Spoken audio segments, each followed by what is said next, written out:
Alright, I'm back because this time John is not going to cast with me, as he is going to be playing against Valy. I gotta admit, I've always cast with John before, and casting by myself is going to basically leave 50% of the airtime blank, because I'll be waiting for him to comment and he won't, so that's going to be tough for me, but let's just see if I can get through it. Hopefully it'll be a quick match. Valy, good player, but so is John. We'll see what happens here. John told me that he's going to basically try to cannon rush Valy, so that's going to make the game nice and fast for me, and that'll definitely help. Oh, we can already see John is sticking his first pylon out in his natural. The reason for this is so he can stick the forge back there out of sight of any scouts. And that way he'll be able to cannon rush without giving the game away. I don't know if I'm making myself very clear, but it will become clear if it works. Now I'm going to tell you something, viewer, because I only have one viewer. Valy really doesn't like the cannon rush. You know what, I gotta admit, I don't think anyone likes the cannon rush, but we'll see if John can execute it well this time. He's getting ready to drop that forge at his little hidden pylon there. Meanwhile, Valy has not even begun to scout. That pylon at Valy's natural is very well placed, and you're going to notice because right up here he'll be able to place a couple of cannons to protect the next pylon he's going to put there, and then slowly creep his way into the base, leapfrogging pylon cannon. The forge halfway done. We're going to have to see if Valy spots any of this naughtiness, and it looks like he will, because he just ran into John's probe. Now, John might just be able to drop those cannons in time. We'll just have to see what he does here. He's running around. First cannon goes up. Is he going to go drop the second one now? Valy coming with a probe but not doing much. Looks like he's going to try to fight this off. Anything that he plants down, those probes will be able to do considerable damage to it. But he's just going to wait for this pylon, cannon, to come up. That way he'll be able to drop more cannons here while having them protected by this cannon there. Basically, in his base, he's just continuing to mine minerals because he's putting everything he can into this tactic here. In the meantime, Valy has done the smart choice, and he's decided to put up a cannon of his own. Don't think this is going to work out for John now, because those cannons will effectively shut down John's thing. So he's decided instead to relocate to the back of Valy's base. He's going all in with this one. Valy has decided not to put out any zealots or stalkers, anything of the sort. He's just trying to keep John from rushing this cannon rush here. So John has decided to relocate his cannons once again, and keeping them just out of range of Valy's defenses here. Valy, of course, bringing off his probes, and that's the end of the cannon rush for John. There's basically nothing he can do at this point. He's just going to have to try to recover here. He's put down a gateway and a refinery, and so we're in for a normal game here. But I'd go ahead and say that Valy is a little bit ahead, obviously, because he hasn't really lost much in the way of minerals. Just put down a cannon there, basically, and that's about it. Whereas John's a little bit behind. He hasn't gathered as much Vespene as he could have if he was playing a normal game. We'll just have to see what happens here, but I think with this little leg up, Valy will definitely take it, because basically he's a good player, isn't he? So so he should be able to run in there with a superior force a little faster than John will be able to muster his forces. But we'll just have to wait and see. Maybe Valy will make a mistake. And without John here to correct me on all of my stupidity, I might just be making a complete ass of myself by saying things which are completely incorrect. We'll just pretend that I'm saying smart things, and we'll go with it. Isn't that right, John? Oh yeah, he's not there. I love laughing at my own jokes. Anyway, John is doing a good job of catching up. He's got his Vespene geysers full, and I hear something going on here. Oh, okay, he's attacking that pylon there because the cannon doesn't have vision up here, so it cannot attack. But the stalker can see down. He'll take out that pylon, take out that pesky cannon, and John's cannon rush will have failed.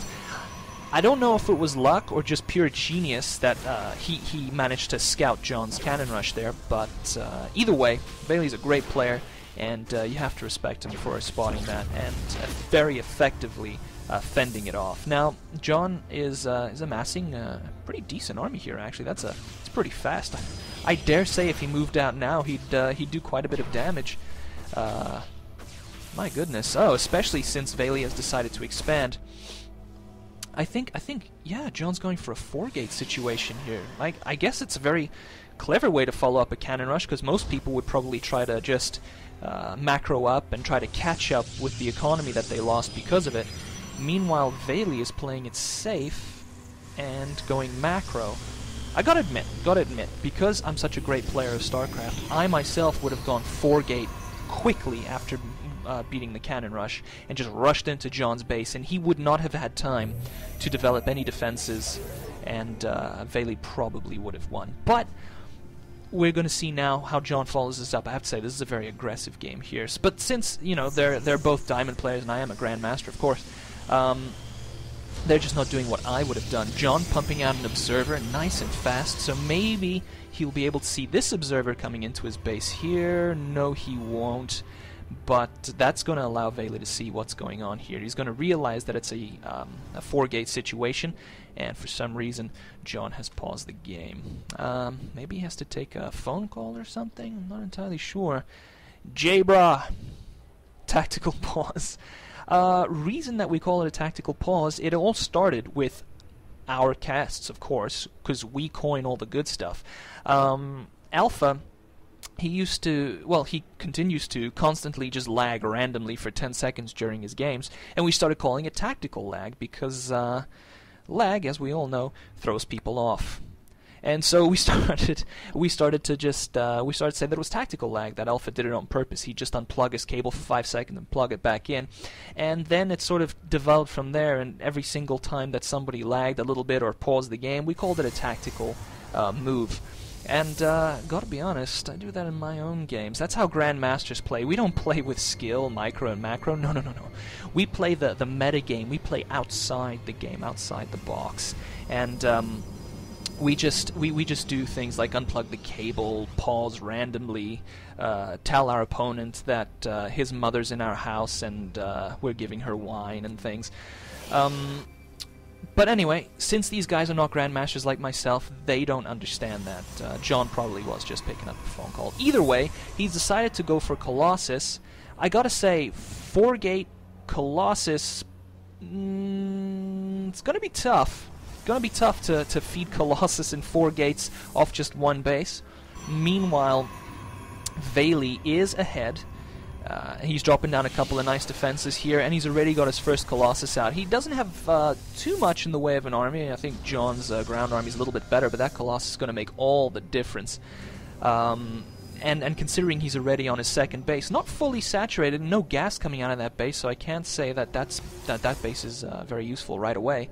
But we'll just once again have to see how this pans out. Maybe John, with a bit of good micro, will be able to take it from Valy because he just doesn't have the right force. But with these cannons, it's going to be tough for John to do much effectively because that's a pretty good block.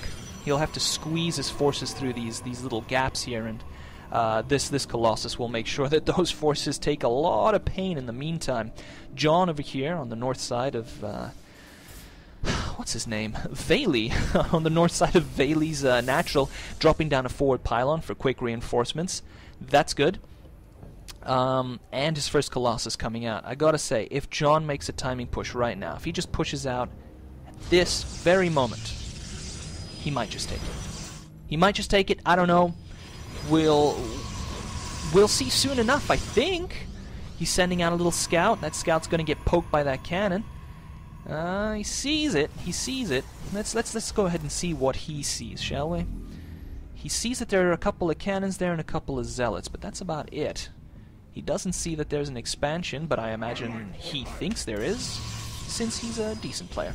Anyway, the Colossus has arrived, and a few extra reinforcements have come in, and Terrorwing thinks it's GG, but we'll just see about that very shortly.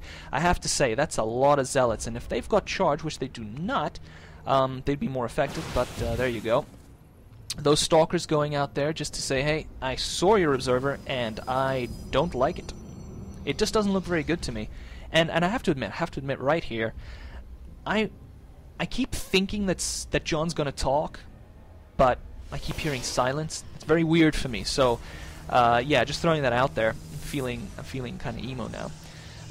Anyway, Valy finally starting to get those guys on the gas there, and dropping down a couple more pylons because he was supply locked, basically, and he is supply blocked because that Colossus just doesn't want to come out. So he's got 3 Colossus against an easterly attack, very clever by John against 2 Colossus and a lot of Zealots. He needs to get those Zealots out in front first, but here is the attack. Valy wisely moving back, laying down a couple of force fields there, make it tougher for John's army to get through. Great force fields, I have to admit. Is John going to walk over them? Yes, he did. This is going to be a hell of a fight. Look at this. He's focusing down the Colossus. It looks like John has got this in the bag. Just look at that. Those Zealots doing what they needed, but Valy bringing in reinforcements from the east side, focusing down those Colossus, but John just has a slightly superior force, continuing to reinforce from these pylons from the north side. And it looks like John might just take this one. If he doesn't linger on the natural, he does not. He makes the clever move. He moves into the base to take out the heart of Valy's forces here, and Valy calls the GG. I have to say, that was one hell of a game. That's amazing, because normally when someone cannon rushes, they are just behind economically, technologically, and basically in time, because they concentrate on that cannon rush. They devote all their resources and all their time and attention to that. Meanwhile, as long as your opponent can fight off your cannon rush, he will be ahead of you. It's just the way it is. Now, John managed to spring forward from that rear position that he had economically and technologically, and he was just very aggressive with his forces, and he did the very smart thing. Rather than attack the north side, which was reinforced by those cannons, he came in the east side, which I have to say was a very good idea, because he very cleverly, wisely decided that was unprotected, and because of that small little decision right there, he won the game. Because had he attacked from the north, wouldn't have worked out for him. I don't think it would have anyway. But he attacked from the east. It just wasn't well defended. He caught Valy off guard, and well, that was GG, I have to say. Wow, they're both great players. Hats off to them. And I think I'll wrap it up. In case John has something else to say? No, it doesn't seem like it. Catch you guys next time.